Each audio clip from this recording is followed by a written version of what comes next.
पुराने वतन का जिक्र है, जब बसरा की आसपास छोटे छोटे गांव और अमीर बस्तियां आबाद थी। इन्हीं बस्तियों में एक बुसीसा मकान भी था, जहां फारूक नामी एक शख्स रहता था। फारूक निहायत सादा मिजाज और कनात पसंद इंसान था।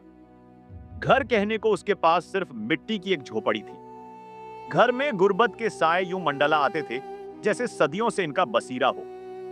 आम हालात में भी वह हर वक्त अल्लाह का शुक्र अदा करता और अपने लिए यही सब बेहतर समझता। उसके घर के कुल 4 अफराद थे। फारूक, उसकी बीवी और 2 बच्चे। गांव वाले अक्सर फारूक से पूछते, फारूक, तुम हर रोज इतनी मेहनत करते हो, फिर भी तुम्हारी गरब खत्म नहीं होती। इस पर फारूक उनसे मुस्कुराकर कहता, मैं सुकून की दौलत से मालामाल हूं। पैसों की दौलत मेरे लिए कोई मानी नहीं रखती। उस कदीम गांव में 2 तरह के लोग रहते थे। एक तरफ बहुत अमीर लोग थे, जिनके महल निमा घर थे और उनके घरों में हर तरह की आसाइशें मौजूद थी, और वह गरीबों को कुछ नहीं समझते थे। जबकि दूसरी तरफ गांव के गरीब लोग थे, जिन्हें 2 वक्त की रोटी के लिए कड़ी मेहनत और मजदूरी करना पड़ती थी। फारूक सफेद पौश होने के साथ साथ इबादत गुजार भी था। उसे मेहनत करके जो कुछ मिलता, वह सब्र व शुक्र करके अपना और अपने खानदान का पेट भरता। कभी कभी तो नौबत फाक तक आन पड़ती थी। वो जब जब किसी से मदद मांगने के लिए जाता, तो गांव के अमीर लोग उससे कहते, तुम तो बड़ी अल्लाह की इबादत करते हो और कहते हो कि पैसों की दौलत कुछ भी नहीं होती। तो जाओ अल्लाह से जाकर रोटी मांगो, हमारे सामने हाथ क्यों फैलाते हो। अमीर लोगों की यह बातें सुनकर फारूक का दिल टूट जाता, लेकिन दिल ही दिल में वह मुस्कुराकर कहता, अल्लाह सब देख रहा है, बस थोड़ा सब्र। और फारूक की हालत हमेशा से ही ऐसी ना थी। पहले वह भी कभी बहुत अमीर हुआ करता था। उसका भी गांव में एक बड़ा घर था। वह भी कभी बसरा के बाजार में तिजारत करता था। उसकी दुकान पर हमेशा रश लगा रहता था। वह हर किसी से हुस्नो अखलाक से बात करता था और दूसरे ताजिर की निस्बत भाव में भी कमी रखता था। उसके उसी अखलाक की वजह से आसपास के ताजिर उसे जलते थे, और वह यह समझते थे कि जब तक इस बाजार में फारूक की दुकान है, उनकी दुकान पर कोई गाहक नहीं आएगा। इसलिए उन्होंने फैसला किया कि वो फारूक को बाजार से निकाल बाहर फेंके। एक दिन इन तमाम ताजिर ने अपनी मिल्ली भगत से एक सौदागर, जिसका नाम मुगरा बन काब था, को काफिले की सूरत में फारूक के पास भेजा। यह सौदागर भी एक बहुत बड़ा ताजिर था और काफिले की सूरत में तिजारत को अपना पेशा बनाए हुए था। लेकिन लोगों को चकमा देने वालों और उनसे बेईमानी करने वालों में भी उसका अक्सर नाम मिलता था। जब वह फारूक के पास पहुंचा, तो उसने दरविश रूप धार रखा था। वह फारूक से कहने लगा, मैं दमस्क शहर से आया हूं। मैंने तुम्हारे कपड़े और तुम्हारे अखलाक के बारे में बहुत तारीफें सुनी हैं। मैं तुम्हारी दुकान का सारा कपड़ा खरीदना चाहता हूं, लेकिन मेरे पास इस वक्त इतने पैसे नहीं हैं। दमस्क से मेरा एक दूसरा काफिला आ रहा है, जिसकी कयादत मेरा भाई कर रहा है। उसके पास मेरा सारा माल है, पर जैसे ही बसरा के बाजार में पहुंचेगा, तो मैं उससे रकम लेकर तुम्हें उदा कर दूंगा। वो शाम तक पहुंच ही जाएगा। फारूक ने इस शख्स को गौर से देखा और कहने लगा, भाई, आप बहुत नेक आदमी मालूम होते हैं। तिजारत में थोड़ा बहुत तबार तो चलता ही है। मैं आपको अपना सारा कपड़ा दे देता हूं। शाम तक आप मुझे मेरी रकम वापस कर देना, लेकिन तब तक आपको यहीं बैठना होगा। उस सौदागर ने कहा, हाँ, मैं यहीं पर हूं। उसके बाद फारूक ने इस बहरूपी सौदागर को सारा सामान घोड़ों पर रखवा दिया। गहर सवार काफिला लेकर बसरा के बाजार से निकल गए, और वह बहरूपिया सौदागर फारूक के पास ही बैठकर इधर उधर की बातें करने लगा। वह सोच रहा था कि वह अब यहां से कैसे फरार हो। कुछ ही देर में असर की अजान होने लगी। वह फारूक से कहने लगा, चलो भाई, नमाज पढ़ते हैं। फारूक उस आदमी के साथ मस्जिद में नमाज पढ़ने के लिए चला गया। वह दोनों मस्जिद में एक साथ दाखिल हुए। नमाज अदा करने के बाद फारूक ने देखा कि वह सौदा मस्जिद में मौजूद ही नहीं था। उसने उस ताजिर को ढूंढने की बहुत कोशिश की, लेकिन इतने ज्यादा लोगों में वह उसे कहीं नजर न आया। फारूक फौरन अपनी दुकान पर वापस पहुंचा। वह सौदागर वहां पर भी मौजूद नहीं था। फारूक परेशान हो गया, लेकिन उसने सब्र का दामन हाथ से नहीं छोड़ा और सुकून से अपनी दुकान पर बैठ गया, और यह सोचने लगा कि शायद उस सौदागर का काफिला आ जाए। लेकिन ना तो किसी सौदागर की खबर थी और ना ही वहां पर कोई काफिला आया। उसे समझ आ चुकी थी कि वह बहरूपिया सुदागर उसे धोखा देकर उसका सब कुछ लौट के जा चुका है। फारूक ने कुछ लोगों का कर्ज अदा करना था, इसलिए उसका घर भी बिक गया। वह जो कल तक एक खुददार और खुशहाल शख्स था, आज बेचार की तस्वीर बना खड़ा था। लेकिन उसने एक बार भी अल्लाह के फैसले से शक व ना किया। वह खामोशी से अपनी बीवी और बच्चों को लेकर गांव के बाहर एक झोपड़ी में जा बसा वक्त गुजरता गया। लेकिन फारूक की आजमाइश कम ना हुई। वह दिन भर मेहनत करता, कभी किसी के खेत में मजदूरी करता तो कभी लकड़ियां काटकर बचता। गुर्बत की सखियों के बावजूद फारूक ने कभी अपना हौसला ना खोआ। वह हमेशा अपनी बीवी बच्चों को यही कहता, अल्लाह सब्र करने वालों के साथ है, वह एक दिन जरूर इंसाफ करेगा। लेकिन अल्लाह ने अभी उसके लिए एक और बड़ा इम्तिहान लिख रखा था। फारूक को लगता था कि शायद सब्र से हालात बदल जाएंगे, लेकिन उसकी आजमाइश अभी कम ना हुई। एक दिन गांव में शदीद बारिश हुई। उस गांव में जितने भी गरीब लोग रहते थे, उनकी झोपड़ियां पानी में बह गई। लेकिन अमीर लोगों के आलीशान घर वहीं के वहीं खड़े रहे। फारूक के पास सर छुपाने के लिए भी जगह ना रही। हालात इतने बिगड़े गए कि उसके बच्चे अक्सर खुले आसमान तले सोए रहते। उसकी बीवी हर रात आंसू बहाती, मगर फारूक हमेशा उसे दिलासा देता, लुबना बेगम, बेशक अल्लाह ने आजमाइश में हमसे सब कुछ ले लिया है, लेकिन कोई बात नहीं, जब तक हम जी इतना मजबूत है तो मैं भी सब्र करूंगी।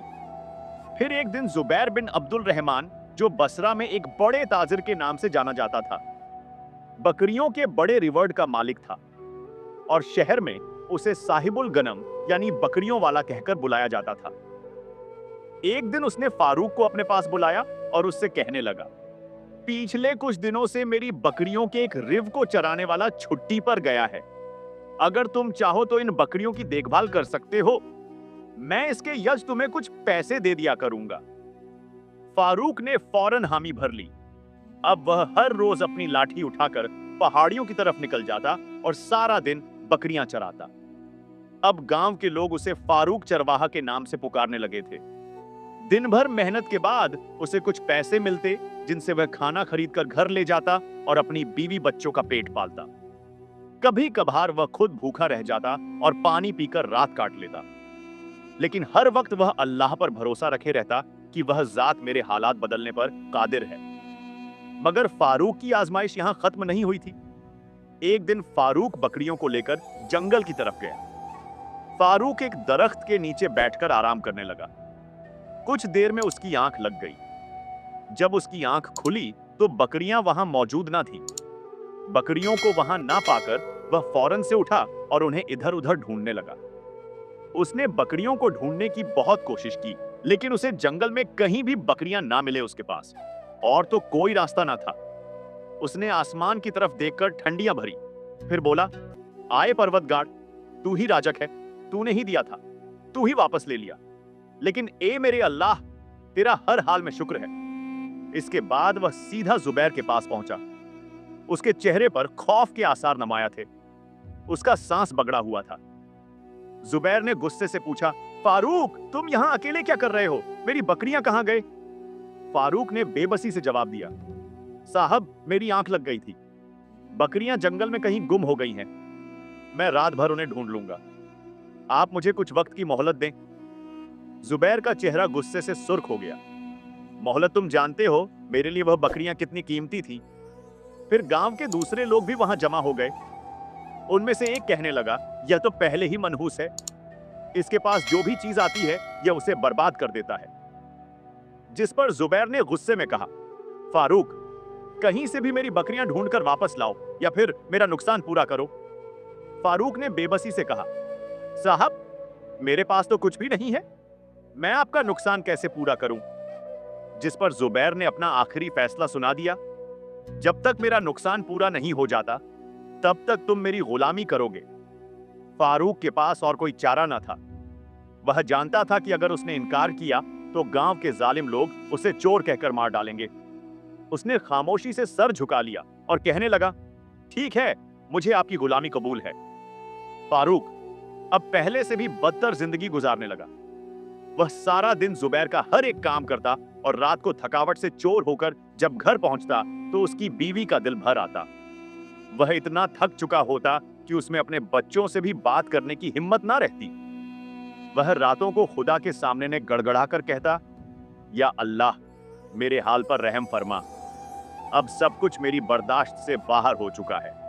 मुझ पर इतना बोझ ना डाल जिसको उठाने की ताकत मुझ में नहीं।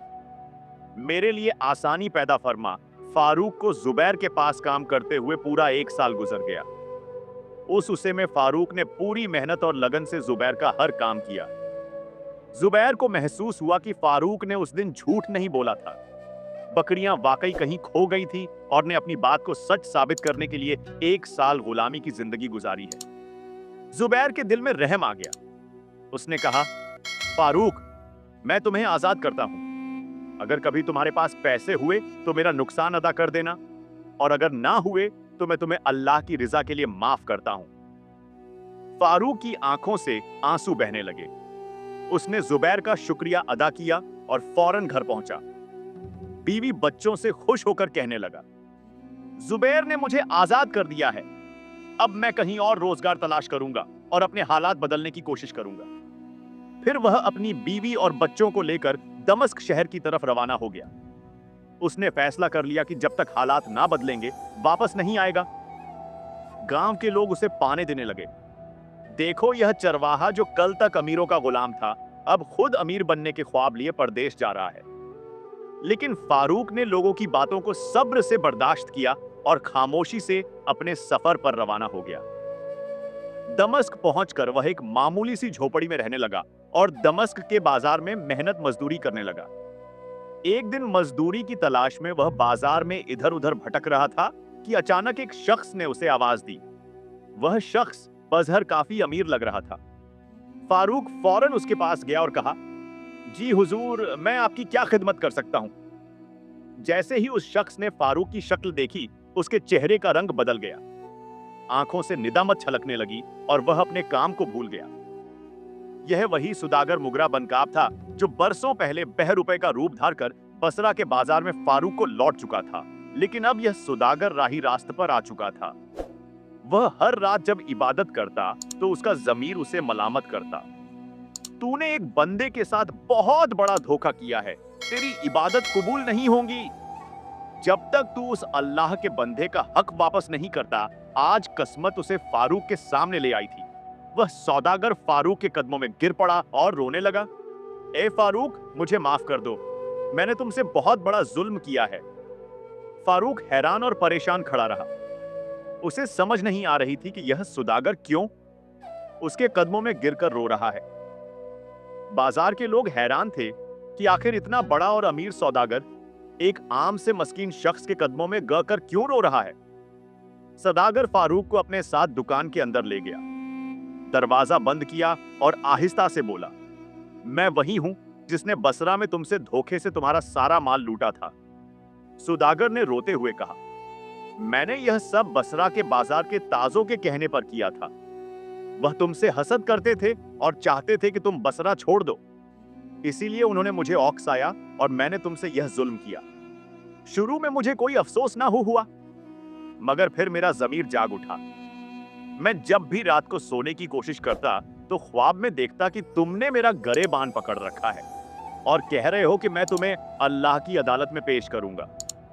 इन ख्वाबों ने मुझे सुकून ना लेने दिया। मैंने तुम्हें बहुत ढूंढा, बसरा के बाजारों में, गलियों में, हर जगह, मगर तुम्हारा कोई निशान ना मिला। जो ताजिर तुमसे पहले हसद करते थे वह तुम्हारी कोई बात बताने को तैयार ना हुए। आखिर मैंने अपने रब से गड़गड़ा कर दुआ की, हे अल्लाह, मुझे अपने उस बंदे से मिला दे ताकि मैं उसे उसका हक वापस कर सकूं। आज अल्लाह ने मेरी सुन ली।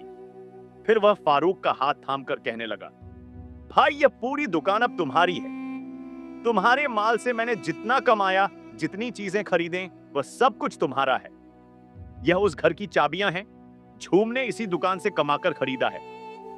वह ताजिर फारूक के कदमों में गिर गया और उससे माफी की दरख्वास्त करने लगा। फारूक एक रहमदिल आदमी था। उसने फौरन उस सौदागर को माफ कर दिया। उस सौदागर ने बाहर आकर बाजार में मुजमे को जमा करके उनको ऐलान किया, लोगों, इस दुकान का असली मालिक यह शख्स है। आज से यही इस दुकान पर बैठेगा। इसके बाद वह सुदागर वहां से जाने लगा तो फारूक ने उसे रोक लिया और कहने लगा, ए दोस्त, तुम कहां जाओगे? ऐसा करो, तुम यहीं मेरे पास ही रुक जाओ और मेरे साथ ही काम करो। बेशक तुमने मेरे साथ गलत किया, लेकिन तुमने मेरा सब कुछ मुझे वापस कर दिया।